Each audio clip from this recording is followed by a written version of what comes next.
नमस्कार, स्वागत है आपका आवाज अड्डा में। मैं हूं नीरज वाजपेयी और सुशांत राजपूत केस में काफी कुछ बदला है, लेकिन अब भी बहुत कुछ जानने की जरूरत है।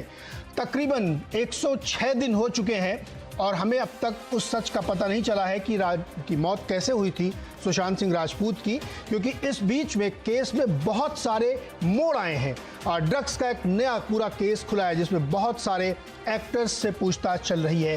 तो ये एक ड्रग नेक्सस, मनी ट्रेल और डेथ, इन सब को मिला करके एक बड़ा केस बना है। और चूंकि समय काफ़ी हो गया तो बनता था कि एक स्टेटस चेक लिया जाए। क्यों लिया जाए? क्योंकि बीच बीच में जो खबरें आती हैं, फुटकर खबरें, उससे लगता है कि क्या जांच सही दिशा में चल रही है, क्या हम सच के करीब पहुंचने वाले हैं, क्या एजेंसियों के पास इतना ज़्यादा काम हो गया जांच का कि वो मूल मुद्दे से भटक तो नहीं रही हैं। इन सब बातों को जानने के लिए ही आज ये खास शो हम कर रहे हैं और जिसमें हम ये जानने की कोशिश करेंगे कि उस सच के कितने हम करीब हैं या अभी और वक्त लगने वाला है। क्योंकि विसरा की एक रिपोर्ट जो एम्स भेजी गई थी उसमें सूत्रों के हवाले से ये खबर आ रही है कि जहर होने की बात जो आशंका जताई गई थी वो नहीं है, लेकिन ये सूत्रों के हवाले की खबर है। अभी औपचारिक तौर पे इस बात का खुलासा नहीं किया गया है और बहुत सारी जो प्रॉज एंड कॉन्स हैं उस पर भी बातचीत चल रही है। तो इसी बात पे आज बातचीत करेंगे। परिचय करा दें आपका, हमारे साथ मेहमान जो जुड़े हुए हैं, भारतीय जनता पार्टी के राष्ट्रीय प्रवक्ता और जाने माने वकील राजीव पांडे जी हमारे साथ जुड़े हुए हैं। किशोर तिवारी जी हैं जो शिवसेना के नेता हैं और उनकी तरफ से बातचीत करते हैं हमसे। आशुतोष श्रीवास्तव हैं, बड़े वकील हैं और कई सारे कानूनी पहलुओं को समझने में हमारी मदद करेंगे।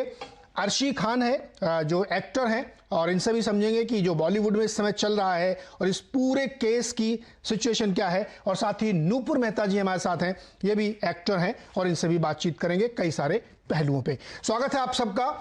शुरुआत पांडे जी आपसे। 106 दिन हो गए हैं और अब तक हम उस सच के करीब नहीं पहुंचे हैं। हो क्या रहा है? देखिए नीरज जी, सीबीआई बड़ा ही डिलीजेंटली पूरी कोशिश के साथ इन्वेस्टिगेशन कर रही है। अब सीबीआई जब तक किसी नतीजे पर नहीं पहुंचेगी और वैसे भी ठोस प्रमाण के साथ, तो कुछ भी बोल देना हो तो ठीक नहीं होगा। अब आप ये क्लियर हो गया है कि एम्स ने अपना रिपोर्ट दिया है। अब एम्स की रिपोर्ट के आने के बाद मुझे ऐसा लगता है कि एक नतीजे पर तो पहुंचा जाएगा कि स्ट्रैंगुलेशन है, सुइसाइड है, होमिसाइड है। देखिए नीरज जी, एक बात आप समझ लीजिए, इस केस में जब पहली एफआईआर हुई उसमें इवन परिवार वालों ने भी अबेटमेंट ऑफ सुइसाइड का केस लगाया। बाद में उनको लगा कि ये हत्या है। तो अब जब 60 दिन तक मुंबई पुलिस इन्वेस्टिगेट कर रही थी और उसके बाद सीबीआई आई है, तो पूरा का पूरा जो एविडेंस है एज ए लॉयर वो केवल सर्कमस्टेंशियल एविडेंस है। अब सर्कमस्टेंशियल एविडेंस के लिए सबसे ज्यादा जो जरूरी है वो पोस्टमार्टम रिपोर्ट। मैं आपको कह रहा हूं कि जिस प्रकार से कूपर हॉस्पिटल में जो पोस्टमार्टम रिपोर्ट बना, जिसमें उन्होंने टाइम ऑफ डेथ नहीं बताया और बहुत सारी चीजें जो लैप्सेस है, उस सब को देखते हुए अब सीबीआई को इस नतीजे पर पहुंचना पड़ेगा कि ये क्या है, ये सुइसाइड है या होमिसाइड है। पहले जब तक इसको हर्डल को क्रॉस नहीं होता और सीबीआई बताती है, क्योंकि उसके लिए जो 60 दिन का जो शुरुआती दौर होता है, जब आप जाते हैं क्राइम सीन पर, जिस प्रकार से क्राइम सीन को रैंसैक कर दिया गया, 48 घंटे के भीतर उसी दिन बहुत सारे लोग आ जा रहे थे। आप जानते हैं कि जब फोरेंसिक टीम आती है तो वो वहां पर स्वैब भी उठाती है। अगर आपने देखा हो कि अगर किसी का हाथ लगा हुआ है दीवार से और वहां पर कुछ है, उसको भी, ये सारी चीजें खत्म हो चुकी थी तब तक। तो अब सीबीआई केवल और केवल सर्कमस्टेंशियल एविडेंस पे है और उसके लिए सीबीआई की टीम को यह पहुंचना बहुत जरूरी है एकदम साइंटिफिक आधार पर कि ये सुइसाइड है या होमिसाइड है। एक बार ये सुइसाइड अगर सुइसाइड होता है तो जो पहले एफआईआर जिसमें दर्ज हुई है कि क्या किन लोगों ने उनको सुइसाइड करने के लिए उकसाया, तब ये अबेटमेंट ऑफ सुइसाइड का केस चलेगा। अगर ये हुआ कि ये हत्या है, होमिसाइड है, तो फिर उस हत्यारों की खोज शुरू होगी और जो लोग भी इसके पीछे हैं उसको सीबीआई दबोचने का कारण। अब आपका सवाल आता है कि इतने दिन हो गए, मैंने पहले ही बताया कि 60 दिन बाद सीबीआई आई है। जो टाइम है वो लॉस हो चुका है। जो इनिशियल टाइम होता है जिसमें एक इन्वेस्टिगेटिंग एजेंसीज को सारी चीजें उठानी पड़ती है, वो समय जा चुका है। हमें नहीं पता, हम नई इन्वेस्टिगेशन है। मैं आपके चैनल पे कई बार बैठा हूं, कोई नहीं कह सकता कि इसमें रियल क्या हुआ है जब तक कि कोई सबूत। लोग बड़ी बड़ी थियरी दे रहे हैं लोग अपनी अपनी थ्योरी दे रहे हैं, लेकिन सीबीआई को थ्योरी पे तो काम चलेगा नहीं। सीबीआई को तो एविडेंस के बेसिस पे, साइंटिफिक बेसिस होना चाहिए, और तब जाकर सीबीआई जब इस नतीजे पर पहुंचेगी कि ये सुसाइड है कि होमिसाइड, तब जाकर के इसके आगे की कार्रवाई होगी। और मुझे लगता है कि अब रिपोर्ट आ गया है, बहुत जल्द सीबीआई इस विषय पर अपना जो भी है वो हो सकता है कि लोगों के बीच अपने क्या ये भी पॉसिबल हो सकता है कि अब फोकस ज्यादातर ड्रग्स वाले मामले पे शिफ्ट हुआ है, क्योंकि उसके ज्यादा केसेस दिख रहे हैं? नहीं, एक बात मैं आपको बताता हूं, ये जो ड्रग्स का मसला, मैंने आपके चैनल पे एक बार पहले भी कहा था कि कई बार एक आदमी साइकिल चुराने में पकड़ा जाता है और बाद में वो पता चलता है कि वो नामी डकैत है, और उस पर कई एफआईआर होते हैं और रिकवरी होती है बहुत सारी।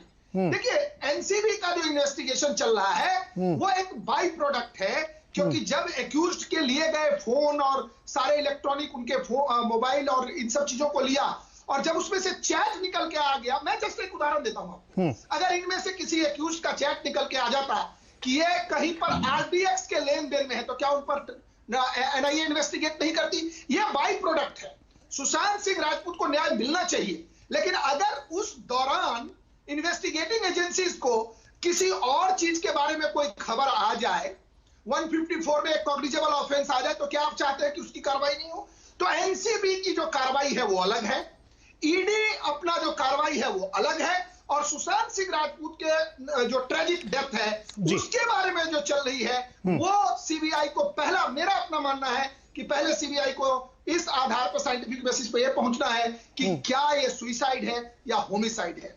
क्योंकि आप और हम कुछ भी बोल सकते हैं, लेकिन मैं एज ए रेस्पॉन्सिबल पार्टी का प्रवक्ता होने के नाते मैं आपके चैनल पे कई बार आया, हर बार कहता हूं कि सीबीआई इन्वेस्टिगेशन के बाद ही, सबूतों के आधार पर ही यह तय करेगी, रिपोर्ट एम्स के रिपोर्ट के बाद तय करेगी कि सुसाइड है कि होमिसाइड है। और जो कि सीबीआई ने भी औपचारिक तौर पे ऑफिशियली कुछ भी नहीं कहा है। किशोर तिवारी जी, क्या आप इस थ्योरी से आज बड़ा खुश हो रहे होंगे कि देखिए विसरा जो गया उसमें कोई जहर की बात नहीं निकली, और सीबीआई थोड़ा सा बैक साइड पे है, बहुत ज्यादा खुल के उसकी बातें नहीं हो रही हैं चैनलों पे या मीडिया में, या लीक्स नहीं आ रहे हैं, तो आपको लगता है कि नहीं हमारा जो पक्ष था वो ज्यादा मजबूत दिख रहा है? हम तो पहले से कह रहे थे, आप इस थ्योरी पे बिलीव कर रहे हैं क्या? ये देखो, मैं राजू पांडे के बीच में कुछ बोला नहीं, क्योंकि खिसियानी बिल्ली कितना भी खंबा नोचे उसका कुछ नहीं होता। सीबीआई, ईडी और एनसीबी को उतारा इसलिए गया था कि महाराष्ट्र के सरकार की छवि बिगाड़ी जाए। और आपके चैनल में नीरज जी अभी आपने कभी नहीं बोला, लेकिन दूसरे चैनलों के अंदर राज्य सरकार को कटघरे में नहीं खड़ा किया, मुख्यमंत्री के परिवार को भी लांछन लगाए गए। और राज्य के बीजेपी ने कभी नहीं बोला, लेकिन केंद्र के बीजेपी के प्रवक्ता बड़े जोर शोर के साथ बोलते थे। और एक तो चैनल का आदमी खड़ा होके बोलता था, यानी कभी एंकर खड़े नहीं होते, पर एंकर टेबल पे खड़ा होके बोलता था कि वो हमारे चीफ मिनिस्टर का कोई घर में ही कोई छुपा हुआ है। तो ये सब भद्दी बातें हैं। देखो, इसमें से आउटपुट ये निकला है कि ड्रग का चलन बहुत ही घटिया तरीके से फिल्मों के अंदर काम करने वाले नामी गिनामी लोगों में होता था, वो कितना भी टाले। एक बात। दूसरी बात एक आई है कि जो हमारे मित्र कह रहे थे बार बार, राजीव जी, कि 45 दिन सीबीआई को कुछ मिला नहीं और पहले 60 दिन में सब सबूत वगैरह मिटा दिए गए। देखो, फोरेंसिक सबूत एक सबूत होता है, और कई लोग कह रहे थे कि उसमें जहर निकल के आएगा, उसमें जिंक निकल के आएगा, आर्सेनिक निकल के आएगा।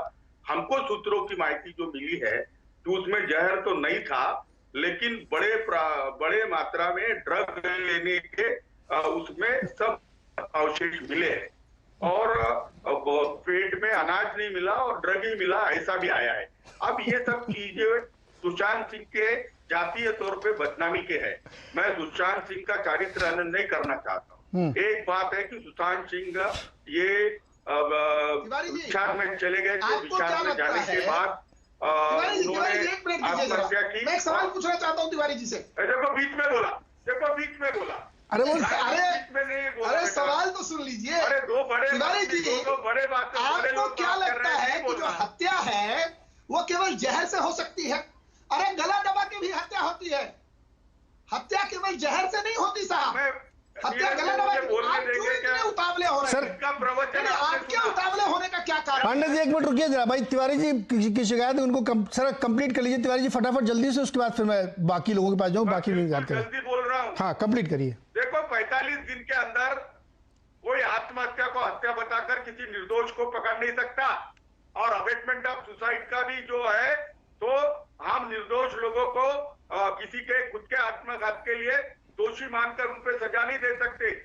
सीबीआई के अफसर बहुत सिंसियर है, और मेरे सूत्रों के हिसाब से सीबीआई, एनसीबी और ईडी को कुछ मिला नहीं है, और वो दिल्ली को कह रहे हैं कि रुके या लौट जाए। और राजू जी, जो आप भी जाके पूछ लेना, आपके भी पहचान वाले हैं जी, और आपको तो रिपोर्ट करते हैं। अरे तिवारी जी, तो फिर जब ये इतना यकीन था खुद पर, तो विरोध क्यों कर रहे थे? फिर सुप्रीम कोर्ट क्यों चले गए थे कि सीबीआई की जांच न हो? जी, मुझे खाली 30 सेकंड दीजिए। हाँ, ऐसा ही था ना। 30 सेकंड दीजिए जी, 30 सेकंड। अब उसको 30 सेकंड भी नीरज जी, मैं तिवारी जी से एक सवाल पूछ रहा हूँ कि 30 तिवारी 30 सेकंड। जी कहां से ये सारा इंफॉर्मेशन ले आए हैं? देखिए, मैं पूरे स्टेटमेंट में कहा कि सीबीआई का इंतजार रहेगा ऑफिशियल स्टेटमेंट का। तिवारी जी कहते हैं एनसीबी को कुछ नहीं मिला, सीबीआई को कुछ नहीं मिला, ईडी को कुछ नहीं मिला। अरे चार्जशीट फाइल हो गया क्या?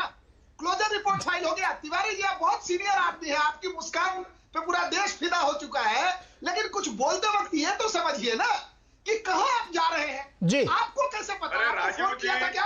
आपको फोन किया था क्या किसी ने? कहां से? अरे मेरा सूत्र बता रहा हूँ ना। देते हैं, ऐसे मत करिए तिवारी जी, मुस्कुराते रहिए आप केवल। जी, अच्छा रुकिए बाप, हमारे पास और भी मेहमान हैं, उनके पास भी चलते हैं, बात को आगे बढ़ाते हैं। अर्शी खान जी, आपको भी लगता है कि केस थोड़ा सा डाइवर्ट हो रहा है और ड्रग पे ज्यादा फोकस है? देखिए, ये जहर कहाँ से आया, ये तो मैं बड़ा हैरत है मुझे, क्योंकि हम पूरी देश की जनता ने, पूरी आवाम ने सुशांत सिंह के पिक्चर्स देखे हैं। जब उनका बॉडी रखा था तो उनके नेक के ऊपर मार्क्स थे, उनका पांव तोड़ा गया था। ये सब चीजों पे कोई इन्वेस्टिगेशन नहीं हुआ है, और ये जो इट्स वेरी इमेच्योर स्टेटमेंट आ गया कि अरे उसको जहर नहीं था उसकी बॉडी के अंदर। बाकी ये जो मेन चीजें थी, जो मेन मुद्दे थे, उनके ऊपर अभी तक इन्वेस्टिगेशन नहीं किया है। और डेफिनेटली एनसीबी जो है वो ज्यादा अभी फोकस है बॉलीवुड के लोगों के ऊपर, उनके ऊपर ज्यादा तवज्जो दे रहा है, ना कि सुशांत सिंह के केस के ऊपर।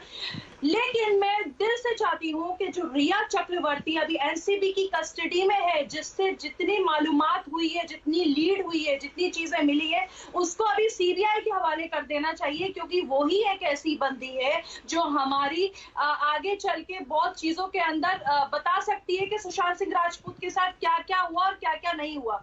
तो मेरा दिल से मानना है कि रिया को रिहा मत करना और एनसीबी से उठा के सीबीआई के हाथ में दे देना। नहीं, दोनों एजेंसीज अपने अपने क्षेत्र में अलग अलग जांच करेंगी। एक जो एनसीबी है वो ड्रग की जांच कर रही है, लेकिन केस बहुत डाइवर्ट है सर। आप शुरुआत से देखिए, नेपोटिज्म, ग्रुपिज्म, ड्रग और सुसाइड हुआ है, मर्डर हुआ है, क्या हुआ है। मेरे हिसाब से सीबीआई को जब तक स्ट्रॉन्ग फॉरेंसिक एविडेंस नहीं देगी, तब तक देश की जनता नहीं मानेगी कि ये केस जो था वो सुसाइड था, क्योंकि हम भी मानते हैं कि उसका मर्डर हुआ है। देखिए यहाँ पे मिस्ट्री है। ठीक है, यहाँ पे ये मैं एकदम स्पष्ट कर देना चाह रहा हूँ कि ये जो जहर नहीं था उसके विश्राम में, ये सूत्रों के हवाले की खबर है, जैसी बहुत सारी चल रही है। इसलिए इसको सच न मान लिया जाए कि ऐसा ही था जब तक कि ऑफिशियली ना आ जाए। बिल्कुल सही बात कर रहे हैं आप। हम स्पेकुलेशन, रूमर्स पे बिल्कुल बिलीव नहीं करेंगे। Correct. जब तक सीबीआई अपना ऑफिशियल स्टेटमेंट नहीं देता है, तब तक हम आगे की बात नहीं करेंगे। जी, नूपुर मेहता जी, ऐसा लग रहा है लोगों को कि देखिए ये वाला केस तो अब एकदम फ्लॉप हो गया। जैसे तिवारी जी भी मुस्कुरा रहे थे बिल्कुल क्यूट बनके कि देखा सब खिसियानी बिल्ली खंबा नोचे। कुटिल मुस्कान। तिवारी जी, नीरज जी, इसको कहते हैं कुटिल मुस्कान। पूरा कार्यक्रम मेरे पे मत कर देना। नहीं, आप पे मैं तो नूपुर जी से बात कर जी, नूपुर जी को बोलने दीजिए जी। हाँ जी नीरज जी देखिए, अब केस के बहुत सारे पैतरे खुल गए हैं, बहुत सारे खुलासे होते हैं रोज, बहुत सारे जांच केंद्र अलग अलग खुलासे करते हैं, अलग अलग नाम आते हैं। केस की शुरुआत हुई थी सुसाइड से, फिर उसको डिप्रेशन में तबलीग दिया गया, फिर बाइपोलर उसको घोषित कर दिया गया, फिर नेपोटिज्म का एंगल आया, ग्रुपिज्म का, फिर साइकेट्रिस्ट आ गए बीच में, फिर जांच केंद्रों ने ठीक काम नहीं किया, मुंबई पुलिस जैसे जांच केंद्रों ने, फिर अब ड्रग्स का मामला आ गया है। तो अब बहुत ही मुश्किल है आज के तारीख में कहना कि असलियत क्या है। हम भी इंतजार कर रहे हैं कि कोई जांच केंद्र हमको बताए, सीबीआई हमको बताए। अब सीबीआई भी एक सिचुएशनल उस पे काम कर रही है, एक सिचुएशनल उनको मिला, क्योंकि सीबीआई सबसे पहले वहां पे नहीं गई थी स्पॉट पे। 14 जून को सीबीआई नहीं गई थी, मुंबई पुलिस गई थी। और मुंबई पुलिस जितने उनको पेपर देगी और जितनी इंफॉर्मेशन देगी, सीबीआई उस पे काम करेगी। हालांकि सीबीआई जैसे जांच केंद्र पे, क्योंकि केंद्र सरकार के अंडर काम करती है वो, तो मुझे पूरा भरोसा है, जैसे ईडी हो गई, एनसीबी हो गई, मुझे पूरा भरोसा है बहुत ही उच्च दर्जे की जांच केंद्र है ये हमारे भारत की। और अगर मुझे लगता है कि पहले दर्जे से अगर सीबीआई को केस जाता तो अभी तक ये केस निपट चुका होता, पर क्योंकि सीबीआई को भी आधे अधूरे पेपर मिले तो बहुत समय लग रहा है। और मुझे लगता है कि सुशांत को जरूर इंसाफ मिलेगा, जरूर सारी सच्चाइयां सामने आएंगी, पर समय लगेगा। किशोर जी ने तो कंक्लूजन निकाल लिया, किशोर जी तो कंक्लूजन निकाल के बैठे कि अब ये सारी एजेंसियां केंद्र से पूछ रही क्या करें, वापस आ जाएं क्या? अभी इन्होंने कहा ये तो कंक्लूजन निकाल चुके हैं कि कुछ नहीं मिला, खत्म केस।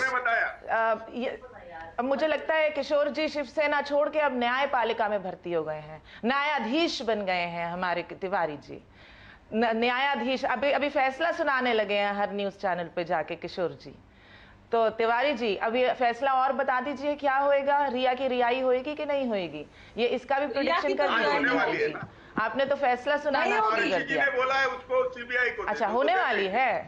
आप चाहते हैं कि रिया रिहा हो जाए? नीरज जी, रिया बिल्कुल उसको बेल नहीं मिलनी चाहिए। अगर उसको गलती से बेल मिल गई तो बाहर के सबूत जो थोड़े बहुत बचे हुए हैं, जो किसी पेन ड्राइव में या सीडी में कुछ सबूत बचे हुए हैं, वो प्रभावित होंगे। वो उनको आके खिलवाड़ कर सकती है सबूतों से। मैं रिया की बेल के सख्त खिलाफ हूं।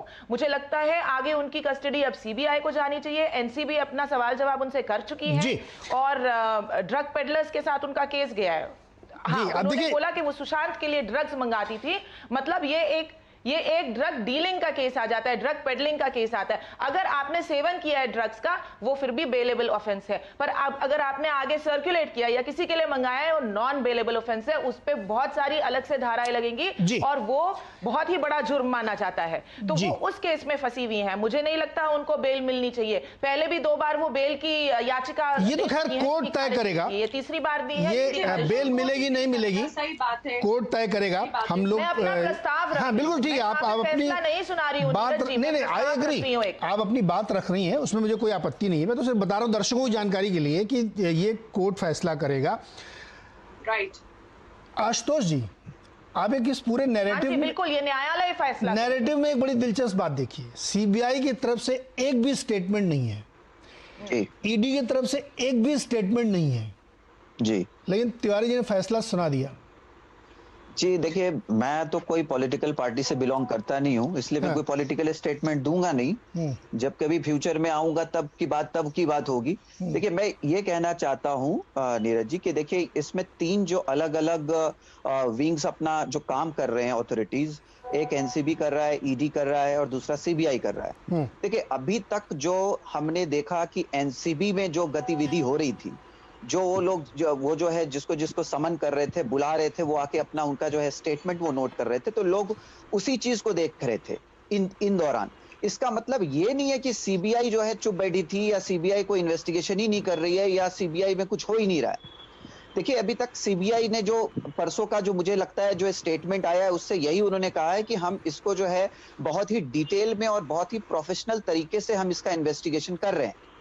जहां तक आज जो एम्स का जो रिपोर्ट जो आया है, जो पोस्टमार्टम पे जो उन्होंने जो अपना रिपोर्ट फर्दर दिया है, उसमें उन्होंने ये नहीं कहा है कि उन्होंने सिर्फ जो वो भी क्लैरिटी नहीं है अभी कि वो सही है या गलत है या सही में ऐसा कोई रिपोर्ट है, बट अगर हम उसको मान भी लें स्पेकुलेशंस को, तो उसमें यह कहा गया कि जहर से जो है कोई पॉइजन या ऑर्गेनिक पॉइजन नहीं पाया गया। देखिए, पॉइजन नहीं पाया गया का मतलब ये नहीं है कि सिर्फ जो है मर्डर पॉइजन से किया जाता है। देखिए, इसके दूसरे भी कारण हो सकते हैं ना, तो ये कंक्लूड कर लेना कि ये मर्डर था ही नहीं, मैं इस थ्योरी को बिल्कुल नहीं मानता हूं। और मैं तिवारी जी से लीगल पॉइंट पे, इस पॉइंट पे मैं बिल्कुल भी सहमत नहीं हूं किसी भी तरीके से। देखिए, पहले तो इन्वेस्टिगेशन में ही डिले हुआ, जो उनको मानना पड़ेगा, क्योंकि अगर आप इतना समय देंगे विटनेसेस को और सारी चीजों को, तो वो तो जो है टैंपर होने के बहुत सारे चांसेस हुए होंगे उस पहले 45 दिनों में। आज अगर सीबीआई इन्वेस्टिगेट कर रही है और अगर हम उसी स्पेकुलेशन को मान भी ले जो अभी रिपोर्ट आया है एम्स का, उसके अंदर ये भी तो कह रहे हैं ना कि हम उसको क्लीन चिट हम नहीं दे सकते। जो कूपर हॉस्पिटल में जो पोस्टमार्टम हुआ है या जो रिपोर्ट आया उसको हम क्लीन चिट नहीं दे सकते। तो अभी मामला सीबीआई के पास है। अब सीबीआई का कहना है कि जितने भी एविडेंसेस अभी तक आए हैं हमारे पास, उन एविडेंसेस के आधार पे और जो अभी रिपोर्ट एम्स का आया है, हम दोनों को कोरबोरेट करके हम देखेंगे कि क्या आउटकम निकलता है। क्योंकि जो इन्वेस्टिगेशन चल रहा है वो तो डेथ को ही लेके चल रहा है कि ये डेथ कैसे हुआ। और देखिए पूरी इंडिया, पूरी जितनी भी पब्लिक है इंडिया के, जितने भी सिटीजन्स हैं या बाहर के, वो सब यही जानना चाहते हैं कि इन दौरान हुआ क्या। अगर मैं फिर से बात करूं तो दिशा सालियान का डेथ कैसे हुआ, उसकी बॉडी नीचे गिरी तो उसमें जो अननेचुरल जो उसमें जो इंजुरीज थी उसकी बॉडी में, वो कहां से आई। उसके बाद जो है वो क्लोथ्स नहीं थे उसके बॉडी पे, ये कैसे हुआ।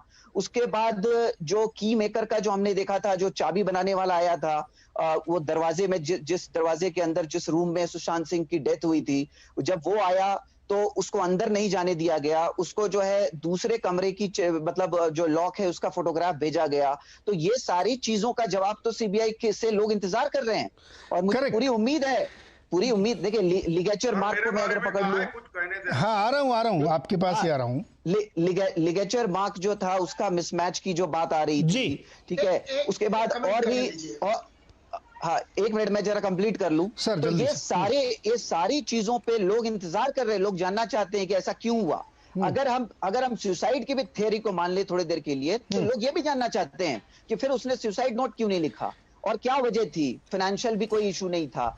जी आशुतोष जी रुकिए एक मिनट। ये जो 2 पॉइंट आपने रखे ना कि बहुत जल्दी नतीजे पे पहुंचने की जो उतावलापन होता है ना लोगों का कि एकदम से फैसला सुना देना, उससे बचना चाहिए। फैसला ये तो ऐसे बात करे नीरज जी जैसे कि ये 2 बहुत महत्वपूर्ण पॉइंट हैं। देखिए कोई भी आदमी जो सुसाइड करता है उसके पीछे का एक सर्कमस्टेंस होता है, वो लेटर लिख के जाएगा या उसकी कुछ परिस्थितियां रहेंगी, उसके आसपास के लोग बताएंगे कि क्यों उसने किया होगा। ऐसा नहीं होता कि one fine day you got up in the morning and committed suicide, ऐसा होता है क्या कहीं? नहीं होता ना, उसके पीछे एक बैकग्राउंड होता है। एक मैं और ऐड करना चाहूंगा नीरज जी कि जहां तक मैंने देखा एक सीडीआर के बारे में आई थी बात, हाँ। उसमें रात को 2 बजे यानी कि 13 तारीख की रात यानी 14 तारीख जब हो गया 12 बजे के बाद, रात के 2 बजे उन्होंने 2 फोन कॉल किए थे सुशांत सिंह राजपूत ने। एक रिया चक्रवर्ती को किया था और दूसरा एक कोई मिस्टर शेट्टी है उनको फोन किया था जी, महेश शेट्टी जो थे, हाँ महेश शेट्टी, यस, दोनों ही कॉल्स अनआंसर्ड थे एज पर जो रिपोर्ट या जो मीडिया में जो बात आई थी। तो ये अनआंसर्ड क्यों थे? देखिए एक क्वेश्चन हो सकता है कि कॉल उन्होंने नहीं सुशांत ने किया था, बट इतने रात को 2 बजे ऐसी क्या जरूरत आन पड़ी? जी आशुतोष बहुत सारे सवाल हैं इसमें, इसीलिए मैं कह रहा हूं कि सीबीआई की खामोशी को ये मान लेना कि उसके पास कुछ नहीं है। मुझे लगता है इस पे अर्शी खान, आपको लगता है कि सीबीआई खामोश है, उसने कुछ नहीं दिया है तो कुछ नहीं, सब केस सुलट गया? बिल्कुल भी नहीं, क्योंकि वो सीबीआई है और वो हर चीज अपनी विद प्रूफ रखेगी और वो बेवजह ऐसे स्पेकुलेशन रूमर्स नहीं उड़ा सकते, क्योंकि उनकी भी बहुत बड़ी जिम्मेदारी है और हमारे देश की जो जनता है उसके डाउट्स को क्लियर करना है उनको लास्ट में कि ये सुसाइड था कि मर्डर था। और अगर वो बेवजह की चीजें पब्लिकली लेकर आते हैं तो आप ये लोग जो बातें कर रहे हैं वो कल सीबीआई के ऊपर उंगली उठाना स्टार्ट कर देंगे। तो वो जो भी करेंगे वो अपना एक अच्छे तरीके से with investigation strong forensic evidence के साथ वो एक स्टेटमेंट रखेंगे ताकि लोगों को भी पता चले कि ये मर्डर था कि सुसाइड है। बट मैं ये चाहती हूँ कि रिया को बिल्कुल भी बेल ना मिले, क्योंकि अगर वो बाहर जाती है तो जितने भी लोग इन सब चीजों में इन्वॉल्व है उन सब चीजों को इंफॉर्मेशन मिल जाएगी, लोगों को इंफॉर्मेशन मिल जाएगी और जितने भी सुराग हैं जो भी चीजें वो कवर अप हो जाएंगे। अरे कई बार अर्शी जी ऐसा होता है ना कि स्ट्रेटजी के तहत बेल दिलवा दी जाती है कि आप बाहर जाएंगे और गलती करेंगे और फिर आप पकड़े जाएंगे।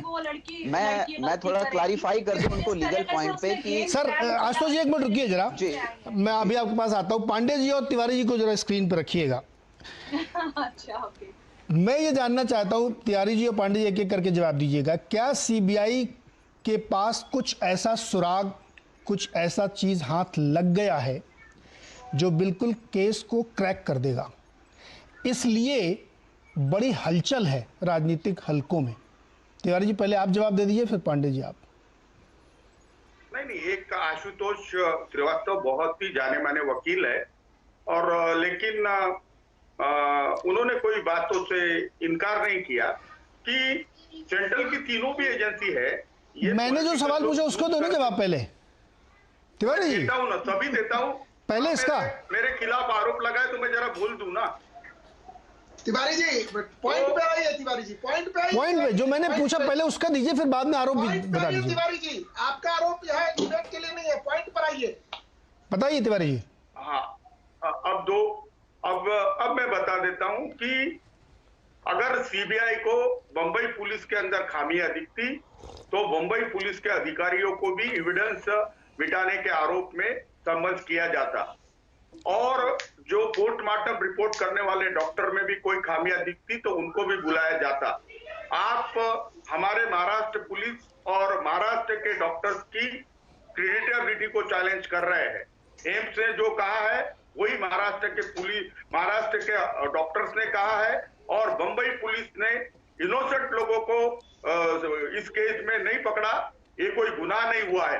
कोई आदमी विषाद में जाता है, नैराश्य में जाता है, तो वो क्या करता है क्या नहीं करता है, इसका अगर पूछना है तो मैंने 40,000 किसानों के आत्महत्या को नजदीक से देखा है। कई आत्महत्याओं में तो लोगों ने महाराष्ट्र के मुख्यमंत्री का नाम लिखा, कहीं पे तो नरेंद्र मोदी जी का भी नाम लिखा। इसका मतलब ये थोड़ी है कि वो आरोपी हो जाते हैं। तो एक चिट्ठी लिख देते वो जो नैराश्य में है, किसी का नाम लिख देते, वो क्या आरोपी हो जाते? क्या नैराश्य में होने के बाद आदमी नैराश्य में रहते हुए ऐसी हरकतें कर देता है? वो लिख के जाते हैं ना तिवारी जी, इतनी बड़ी स्टोरी बनाते हो आप खुद जो पॉइंट तिवारी जी आप खुद कह रहे हो लिख के जाते हैं। इस केस में सुसाइड नोट नहीं है। और पंकज नीरज जी मैं कुछ बात बताना चाहता हूं अगर तिवारी जी इजाजत देते हैं। जी बोलिए बोलिए। देखिए ऐसा है कि आप सरकार तुम्हारी है, क्योंकि मेरा क्या कहना है, चैनल पे कौन कितना बोलेगा तुम डिसाइड करते हो। नहीं तिवारी जी आप बोलिए। नहीं, सारे चैनल पर कौन कितना देर बोलेगा आप ही डिसाइड करते हो। हम तो बेचारे हैं, हम तो लाचार हैं। नहीं देखिए ऐसा है, उन्होंने जो सवाल पूछा उसका जवाब आपने नहीं दिया तिवारी जी। दोबारा सवाल सुन लीजिए और जवाब दे दीजिए अगर देना है, नहीं तो मैं जो मेरी बात है वो मैं रखूं। आप मुझे सवाल बताइए, मैं जवाब दे देता हूं। मैं दोबारा सवाल बताता हूं, मैं दोबारा, अब ध्यान से सुनिएगा सभी लोग। क्या सीबीआई के हाथ कुछ ऐसे सुराग लग गए हैं जिससे केस को बहुत आसानी से क्रैक किया जा सकता है, इसलिए राजनीतिक हलचल बढ़ गई है? नहीं, अगर ये सब कुछ होता तो महाराष्ट्र की सरकार गिराने की जो साजिश है वो मैंने ये कब कहा? बीजेपी ने हाथ डाल दिए, जब बीजेपी ने हाथ डाल दिए तो पहाड़ खोद के सीबीआई को छुआ मिला, ये तय हो चुका है। मैं बता रहा हूं ना नीरज जी, ये लोग लौट के जा रहे हैं, लेकिन 9 नवंबर तक रहो ऐसा बोला गया है। तिवारी मैं नीरज जी बिहार चुनाव वजह से। हाँ पांडे जी आप बोलिए। देखिए मैं दो बातें बताता हूं। सबसे पहले तो यह तय हो गया जो सीबीआई कर रही है या एनसीबी ने किया और ईडी, तो जो इनका आरोप था कि सेंट्रल गवर्नमेंट इन एजेंसियों के काम में दखल देती है, यह झूठ साबित हो गया। क्योंकि आप देख रहे हैं कि कोई अर्जेंसी नहीं है, एकदम प्रोफेशनल तरीके से सीबीआई इन्वेस्टिगेट कर रही है। एनसीबी को जो सुराग मिल रहा है उसके लिए वो एनसीबी कर रही है, जो ईडी काम कर रहा है वो कर रही है। अब आपका जो एक सवाल है ये ग्रेपे वाइन है कि कुछ मिल गया है। एक बात मैं बताऊं, भारतीय जनता पार्टी की जो सरकार है नरेंद्र मोदी जी के नेतृत्व में, वो कभी भी किसी भी एजेंसी के काम में दखल नहीं देती। और जो ये लोग हंगामा मचा रहे थे, तिवारी जी जैसे लोग हंगामा मचा रहे थे, किसी भी सेंट्रल एजेंसी आ ही रही है सरकार को स्टेबलाइज करने के लिए। अरे तिवारी जी मेरी बात सुनिए, तिवारी जी बदला लेते हैं। राजू जी तुमको भी मालूम है, और मैं तो बीजेपी में रहा हूं, बात तो चुन के बदला लेते हैं। तिवारी जी सुन लीजिए, झूठ बात मत करो। राजू जी तुम कभी झूठ नहीं बोलते हो, तिवारी जी और ब्राह्मण आदमी हो, झूठ मत बोलो। मोदी जी बदला लेते हैं, मोदी जी बदला लेते हैं, राजू जी झूठ मत बोलो। एकदम गलत। अरे उनके पार्टी में तो बदला ले लेके लोगों को घर बिठा दिया, कुछ तो भी बोलते हो। अरे पाटिल जी तुम तो बहुत स्पष्ट वक्ता हो, कहाँ लग गई? अरे सुन तो लीजिए तिवारी जी, बहुत मैं कह रहा हूं, मेरी बात अरे जवाब तो देने दीजिए भाई, एक जवाब तो देने दीजिए, तिवारी जी सुनिए, जवाब देने दीजिए। हाँ अरे ये झूठ बोल रहे हैं ना आपका ना- नीरज जी। अरे उनको बोलने तो दीजिए पहले, फिर आप उनका काउंटर करिएगा। उनको पहले बोलने तो दीजिए, पूरी बात तो रखने दीजिए। हाँ, तिवारी जी, हमारे यहाँ एक कहावत है, 3 तिगाड़ा काम बिगाड़ा। आपका जो 3 पैर पे जो चलने वाली सरकार है, अरे अजीत दादा पवार ने एक ट्वीट कर दिया दीनदयाल उपाध्याय जैसे संत जी के बारे में, उनके जन्म दिवस, उनके अभी दिवस पर, तो उनको ट्वीट डिलीट करना पड़ गया। पार्थ पवार जब सीबीआई का इन्वेस्टिगेशन हो, कहता है सत्यमेव जयते। अरे आपकी सरकार अगर गिरेगी तो अंतर विरोधों के कारण गिरेगी। भारतीय जनता पार्टी का इससे कोई लेना देना नहीं है। आप लोग एक दूसरे का चेहरा नहीं देखते। अभी क्या गिरने वाली है क्या के लिए पांडे जी? मिल लिए तो पवार साहब आगे मिलने के लिए क्या है? गिरने वाली है क्या? मैं पूछ रहा हूँ, गिरने वाली है क्या? गिरने वाली है क्या? ये सरकार कोरोना पर फेल है, ये सरकार सब कुछ पर फेल है, और अंतर विरोधों के कारण इस सरकार को किधर के किधर चले गए? सीबीआई से चले गए अजीत पवार पे। अरे क्यों? सर, मैं आपने बोलूं? बोला ना कि सरकार गिरेगी तो उसके कारण होंगे ना। अरे आप बताओ ना। आप मैं 10 सेकंड बोलता हूं। मत चैनल पे। हाँ 10 सेकंड बोले, उसके बाद मुझे दूसरे लोगों के पास जाना। 10 सेकंड भाई, तिवारी जी को बोलने दीजिए, तिवारी जी को बोलने दीजिए। 10 सेकंड। गिरने वाली है क्या? आप इतना क्यों आलोचना कर रहे हैं, इतना आरोप प्रत्यारोप, बदला ले रहे हैं, ये क्या गिरने वाली है क्या सरकार? नहीं, गिरने वाली नहीं है। तो फिर इतना क्यों गुस्सा हो रहे हैं? ठाकरे ने पंडित दीनदयाल उपाध्याय जी की प्रतिमा की पूजा की। हाँ। हमारे तो आदर्श है पंडित दीनदयाल उपाध्याय, जिसमें एकात्मिक मानस विकास के लिए किया। अब अजीत पवार ने ट्वीट किया, डिलीट किया, लेकिन महाराष्ट्र के मुख्यमंत्री ने उनको चरण स्पर्श कर याद किया। यही तो ठीक। आपके घर में लड़ाई है, आपके घर में लड़ाई है। 3 लोग जो मिलकर सरकार चला रहे हैं, एक दूसरे का चेहरा नहीं देखते आप। देखो अब अपना घर तो सुधारते नहीं, हमारे घर। तिवारी जी रुकिए भाई, अब मुझे ऐसा लगता है कि तिवारी जी का मन अंते तन अंते वाला हाल है। मन से कहीं और है, तन से कहीं और है। तिवारी जी ऐसा लग रहा है मुझे को आपकी बातों से। नहीं, अरे मैं तो संघ वाला हूं और संघ में ही हूं। ये बीजेपी वाले का चारित्र खराब हुआ करके मैं नाराज हो गया। तो यही तो मैं कह रहा हूं कि मन आपका कहीं और है, बॉडी से आप कहीं और हैं। माइंड एंड बॉडी अलग अलग। अभी बीजेपी खराब लोगों के हाथ है, इसलिए मैं उनसे दूर हूं। तो अभी इसलिए आप बॉडीली शिवसेना में है, मेंटली संघ में है? नहीं, मैं पहले से ही हूं। मैं संघ का प्रचारक था, मैं संघ। अरे तो मैं भी वही कह रहा हूं भाई, मैं हिंदी में कह रहा हूं कि आप मन से उधर जुड़े हुए हैं, तन से इधर जुड़े हुए हैं। ये आप नीरज जी, एक बात मैं आपको बताता हूं। हाँ। संघ के कार्यकर्ता वो सभी पार्टियों में, इसलिए इस विषय को डिबेट में मत लाइए। नहीं, मैं तो कार्यकर्ता निर्माण का कार्यकर्ता है, जो जहां है वहां है। मैटर ऑफ द फैक्ट है ये। तिवारी जी अपने मन से कह रहे हैं, मैटर ऑफ द फैक्ट है, इसलिए इनका ये को रखना जरूर है। Facts in order. बढ़िया है, शिवसेना में आया हूं क्योंकि बीजेपी में अच्छे लोग नहीं रह गए हैं। बढ़िया है। चलिए आगे बढ़ते हैं। आप मन और तन से चाहे जहां रहें, ये आपकी चॉइस है। वकील साहब कुछ फैक्ट्स रखना चाह रहे थे, पहले उनके पास, फिर अपने दोनों एक्टर्स के पास जाएंगे। आशुतोष जी, आप कुछ करें, कुछ आप फैक्ट सही करना चाहते हैं? देखिए, मैं ये कहना चाह रहा हूं कि बहुत सारे सवाल हैं आज की डेट में जो सीबीआई से लोग एक्सपेक्ट कर रहे हैं। क्योंकि देखिए, अगर दोनों थियोरी को मान लें, अगर मर्डर को मान लें तो लोगों के बहुत सारे सवाल हैं, और अगर हम सुसाइड को मान लें तो भी लोगों के बहुत सारे सवाल हैं। देखिए, पहले तो ये कि सुसाइड करने में, जब याद होगा, जब ये शुरुआत में ही उनके रूम में कोई भी ऐसा कोई छोटा स्टूल या ऐसा कुछ नहीं पाया गया जिस पे खड़े होके या जिस पे जो है ट्राई करके इंसान जो है सुसाइड कर सके। कोई सुसाइड नोट नहीं था, कोई रीजन नहीं दिख रहा है, कोई कारण नहीं है जो सुसाइड की वजह बन सके, ऐसा कुछ भी सामने नहीं आ पा रहा है। और अगर हम दूसरी तरफ मर्डर की बात करें तो आज देख लीजिए, उस दिन भी जब ये की मेकर जो चाबी बनाने वाला आया था, वो भी अंदर जाने नहीं दिया, और जो बॉडी जो उनकी जो है कभी भी लटकी हुई नहीं देखी किसी ने, वो जो है उतार दिया गया था। एक हरे कलर का दुपट्टा बांधा हुआ उसमें पाया गया था, और वो जो है बॉडी उन्होंने बिना पुलिस को बुलाए ही पहले उतार दी गई थी बॉडी वहां से ऊपर से, जो तो यानी कि वो हैंगिंग पोजीशन में उस टाइम पे नहीं था।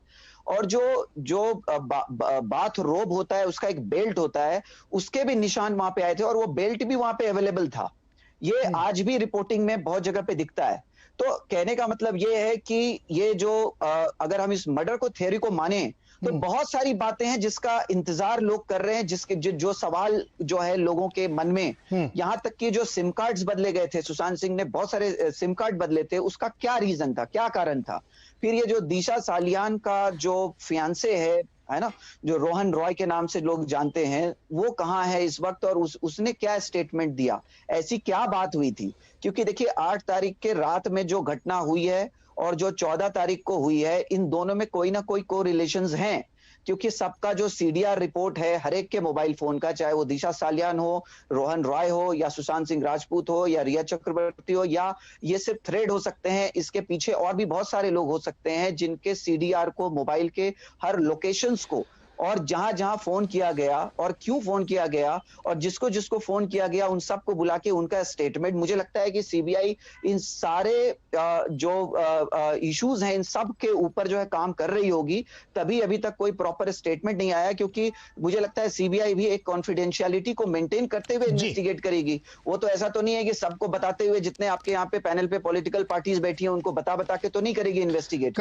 तो सीधी सी बात है कि एक वो इंडिपेंडेंट अथॉरिटी है, और आज भी देखिए लोगों को जो है अल्टीमेटली हमारे अथॉरिटी पे ही भरोसा है। आज अगर हमें कोई भरोसा है तो यही भरोसा है कि सीबीआई जो है बहुत तरीके से इन्वेस्टिगेशन करेगी और सही रिपोर्ट को सामने रखेगी, और सुशांत सिंह राजपूत के डेथ को कहीं ना कहीं जस्टिस दे पाएगी और देगी। यही हमारी देश में जो जितने भी लोग हैं, जितने भी जनता पब्लिक है, यही इसी चीज का इंतजार कर रही है। उनको पॉलिटिकल माइलेज इसको क्या मिल रहा है या कौन आपस में क्या लड़ रहे हैं, इससे किसी को मतलब नहीं है। लोग जस्टिस चाहते हैं, और मुझे लगता है कि, मुझे पूरी उम्मीद है कि सीबीआई कोई ना कोई सही नतीजे पे पहुंचेगी और इसमें जस्टिस मिलेगा, यही उम्मीद है सबको। जी नूपुर जी, आपके पास जब मैं इस सवाल को, आज इस विषय को इसलिए यहाँ पे बार बार ला रहा हूँ कि देखिए विकास सिंह ने एक बात रखी मीडिया के सामने, प्रेस कॉन्फ्रेंस की, और उनको लगा कि शायद केस थोड़ा सा डाइवर्ट हो रहा है, दूसरी तरफ जा रहा है, लेकिन वो वापस फिर लेके आए। दिलचस्प बात इसमें यह है कि जिस तरीके की सीबीआई की पूरी अब तक की जांच चल रही है, उसमें हमको पता नहीं है, लोगों को बहुत जानकारी नहीं, क्योंकि उन्होंने कोई ब्रीफ नहीं दिया। लेकिन ये इस केस में उनकी तरफ से बात आई थी कि दिशा सालियान मामले की भी जांच होगी, जो कि इस सस्पेक्टेड मामले में था। तो केस इतना उलझा हुआ है कि इतनी जल्दी नतीजे पे पहुंचना, और कुछ लोग एकदम इसको टर्न अप करेंगे, नहीं अब तो सीबीआई एकदम फेल हो गई, कुछ नहीं कर पा रही है, वापस चली जाएगी, ये शायद जल्दबाजी होगी। नूपुर जी। जी बिल्कुल नीरज जी, और मुझे अच्छा लगा आज आपने इस पे चर्चा रखी, इस पे बहस रखा, इस पे डिबेट रखा, क्योंकि सुशांत को इंसाफ मिलना चाहिए, ये तो बहुत कहीं पर्दे के पीछे छुप गई थी ये बात। अब तो लेटेस्ट नेपोटिज्म और ग्रुपिज्म और ड्रगिज्म और ड्रग्स और बॉलीवुड पे बात आने लगी थी, उस पे डिबेट्स होने लगे थे। तो आप वापस ये सुशांत को इंसाफ मिलना चाहिए ये केस लेके आए हैं, दिशा सालियान का आप वापस न्यूज चैनल चर्चा कर रही है, बहुत अच्छा लगा। अब देखिए आपने जैसा कहा नीरज जी, और जैसा कि वकील साहब ने भी कहा कि सारी कड़ियां जुड़ी हुई हैं। 8 जून को दिशा सालियान की मौत हो जाती है, 9 जून को रिया चक्रवर्ती सुशांत का घर छोड़ के चली जाती है, दोनों एक दूसरे को ब्लॉक कर देते हैं। 14 जून को सुशांत की मृत्यु हो जाती है। सारी कड़ियां जुड़ी हुई हैं, आप अगर नजदीकी से देखी जाए, पर सीबीआई कड़ियों के हिसाब से तो काम नहीं कर सकता। पुख्ता सबूत होने चाहिए, एविडेंस होने चाहिए, कोर्ट भी एविडेंस को मानता है।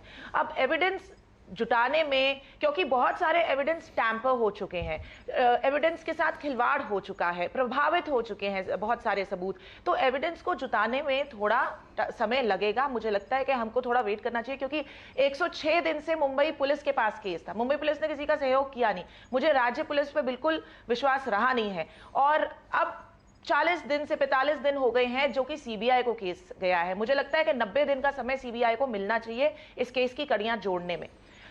दूसरी बात यह है कि कूपर अस्पताल के सारे ही ये जो उन्होंने रिपोर्ट निकाली थी वो झूठी साबित हो गई हैं। मुझे सिर्फ एम्स पे, क्योंकि बहुत बड़ा इंस्टीट्यूशन है, तो उन पे ज्यादा भरोसा है, और एम्स के हिसाब से जहाँ की जहर नहीं मिला है और कोई केमिकल्स का सेवन भी नहीं उनके बॉडी में दिखता है। केमिकल्स से मेरा मतलब ड्रग्स का है।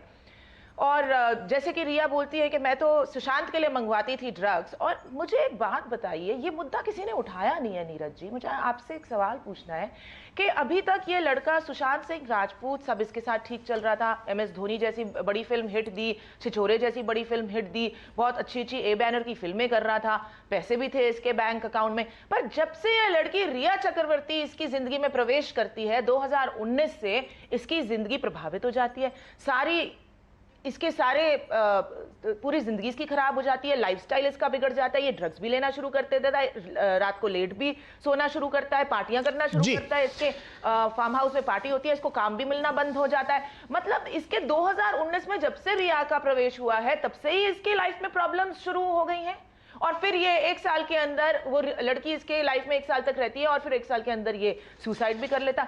ये कोई मूर्ख भी नहीं मानेगा नीरज जी। नूपुर जी, बहुत सारे ऐसे सवाल हैं, बहुत सारे रहस्य जो इस पूरी जो अभी नैरेटिव्स पिछले महीने 15 दिन में बना, इसमें छिप गए थे। जब से ये ड्रग्स, बॉलीवुड में ड्रग्स का पूरा कार्टेल दिख रहा है, तब से ये सवाल बहुत सारे, आपने बहुत वैलिड क्वेश्चन उठाए हैं कि एक आदमी जो फाइनेंशियली स्ट्रांग है, फिल्मों में काम कर रहा है, अपने आगे की प्लानिंग कर रहा है, नई नई फिल्में साइन कर रहा है, वो ऑल ऑफ सडन ऐसा क्यों करेगा? दुनिया जानना चाहती है इस सवाल का जवाब कि किसी को आप ऐसे कैसे कर सकते हैं। तो ये जो सवाल आपने रखे हैं, ये इसलिए नीचे छिप गए थे क्योंकि ड्रग्स की ज़्यादा बात होने लगी थी, बॉलीवुड के कार्टेल की बात ज़्यादा होने लगी थी, लेकिन ये सवाल अभी भी उतने ही लाइव वाइटल हैं CBI के लिए भी और ED के लिए भी। एक बात इस पर करेंगे, पांडे जी रुकिएगा, थोड़ा छोटा सा मुझे ब्रेक लेना है, ब्रेक से लौट के आते हैं तो अर्शी खान और आपसे इसी पर चर्चा होगी, और तिवारी जी भी कुछ सोच रहे हैं, लग रहा कुछ नीचे रिसर्च चल रही है। ब्रेक के बाद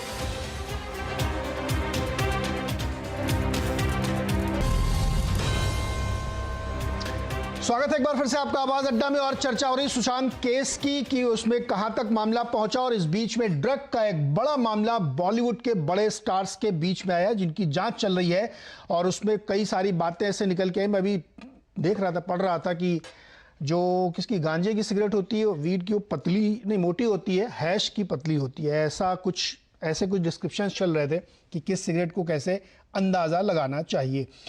तिवारी जी और अर्शी जी अगर हैं हमारे साथ, तो पहले तिवारी जी, इतना सारा हम लोगों ने चर्चा की, इस नतीजे पे तो कम से कम पहुंच सकते हैं कि एक भारी गड़बड़ हुई है दोनों केस में, सुशांत वाले में भी मिस हैंडलिंग है, और बॉलीवुड तो आप स्वयं मानते हैं कि भयंकर वहां पे ड्रग वर्क चल रहा है, उसको ठीक करना ही पड़ेगा। नहीं, देखो, मैं तो एक राजनेता हूं और सामाजिक कार्यकर्ता हूं। बात यहां से चालू हुई कि एक तो मेरी पार्टी का स्टैंड है कि ये जो गंजट्टी गैंग है और ये जो गंदगी है, इसको दूर करना चाहिए। महाराष्ट्र के मुख्यमंत्री ने ये स्पष्ट कर दिया है। दूसरा, सरकार आने के बाद 2-3 महीने के बाद ही ये कोरोना का संकट आया, और अभी हम कोरोना में बहुत बिजी हो चुके हैं।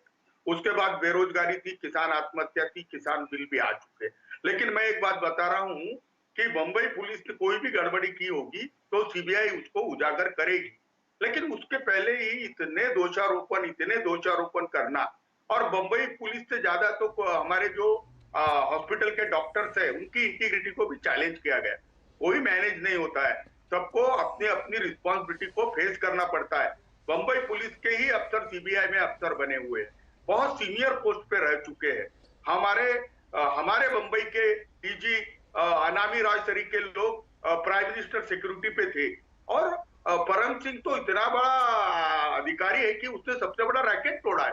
तो आपने चारित्र हनन करना चालू किया और हमें कटघरे में खड़े करके आरोप पे आरोप रखे। बंबई के अंदर महाराष्ट्र के मुख्यमंत्री कोई भी केस में दखल अंदाजी नहीं करते, और राजू जी कहते हैं कि नरेंद्र मोदी जी नहीं करते, तो मैं मानता हूं नरेंद्र मोदी जी भी स्वच्छ प्रतिमा के धनी है, लेकिन महाराष्ट्र के मुख्यमंत्री, उसके परिवार को इतने गंदे गंदे आंचल लगाना, और कोई टीवी के लोगों ने तो बाप रे बाप क्या क्या बोला कि अरे उद्धव, अरे अनिल देशमुख, अरे शरद पवार, ये क्या है? ये अगर राजू जी इसका भी समर्थन करते हैं तो मैं तो बोलूंगा राजू जी, राजनीति में तुमने भी शुचिता छोड़ दी है। शुचिता रखनी चाहिए ना, कोई भी आके। किशोर जी, मैंने कब इसका समर्थन किया? किशोर जी, मैंने कब इसका समर्थन किया?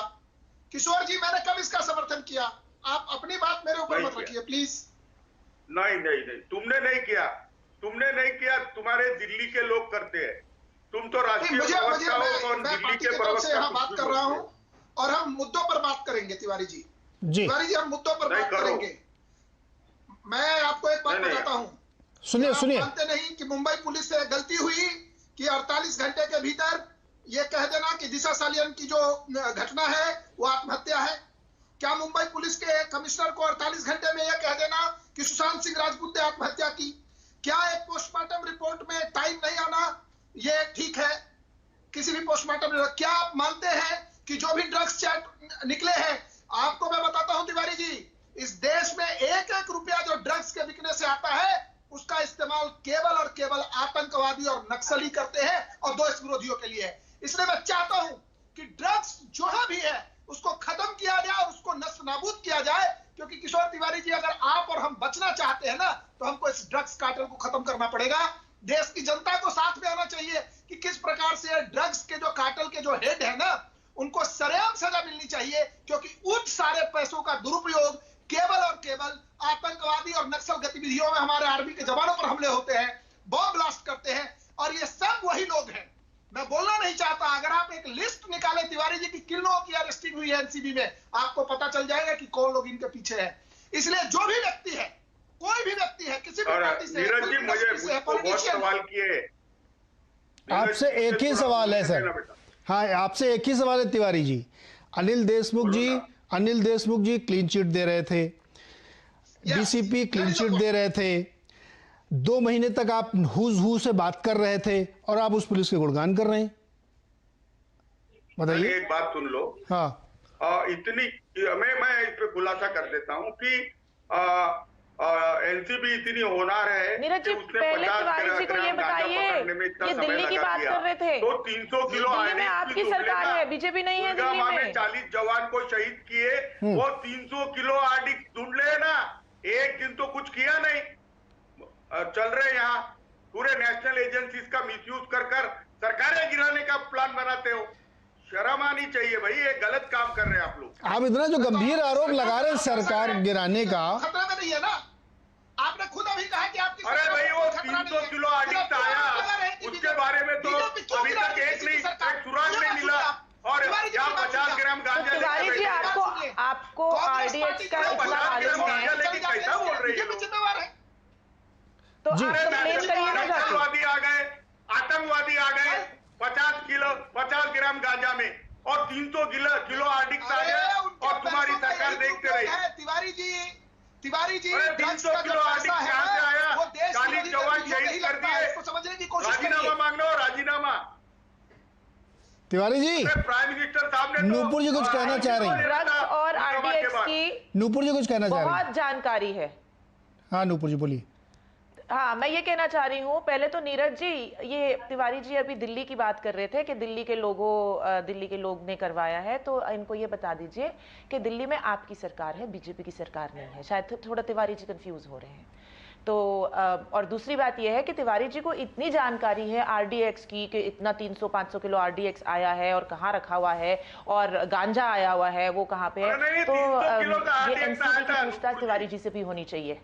एनसीबी को समन्स भेजना चाहिए तिवारी जी को, और पूछना चाहिए कि कहाँ कहाँ ड्रग्स रखा है। तिवारी जी, आप हमारे इन्फॉर्मर बनिए और बताइए, सारी खुलासे कीजिए। और जहां तक आरडीएक्स की बात है तो तिवारी जी आप कंप्लेन क्यों नहीं करते हैं? आप बताइए ना, सफाया करिए ना ये आतंकवाद का और ये ड्रग्स का, सफाया करिए ना हमारे देश से, थोड़ा सहयोग करिए तिवारी जी। हाँ तिवारी जी, ये कुटिल मुस्कान आपकी हर जगह आप छेड़ देते हैं और बच जाते हैं सारे सवालों के घेरे से, जवाब देने से बच जाते हैं अपनी कुटिल मुस्कान दिखाते। मतलब आप ये कह रहे हैं तिवारी जी कि 50 ग्राम गांजा रखा जा सकता है, कोई दिक्कत नहीं है? 50 ग्राम गांजा जुर्म नहीं है। क्यों तिवारी जी, 50 ग्राम गांजा जुर्म नहीं है? हाँ, 50 ग्राम गांजा जुर्म नहीं है। अच्छा, वो गैर कानूनी नहीं है। आप ही कह रहे हो 50 ग्राम गांजा लेकर के इतना हल्ला क्यों मचा रखा है? 50 ग्राम गांजा ही तो रखा है। हल्ले की बात नहीं है तिवारी जी के अकॉर्डिंग, उनके अकॉर्डिंग, तिवारी जी के अकॉर्डिंग 50 ग्राम गांजा कोई गलत नहीं है, वो कर सकते हैं, गैर कानूनी नहीं है। आपको पता होना चाहिए तिवारी जी को, प्लीज थोड़ा समझाइए प्लीज। तिवारी जी, मैं आपकी इतनी इज्जत करती हूँ, इतना सम्मान करती हूँ, तिवारी जी एक मास्टर लगवाइए और प्लीज थोड़ा। इतना शर्मनाक तिवारी जी, आपको पता होना चाहिए एनडीपीएस एक्ट 1985 के अनुसार ड्रग्स करना हमारे भारत में गैर कानूनी है। एनडीपीएस के अंदर तो लिख के दे देना कि हम रियाद में जाके आए तो सबको छोड़ देते।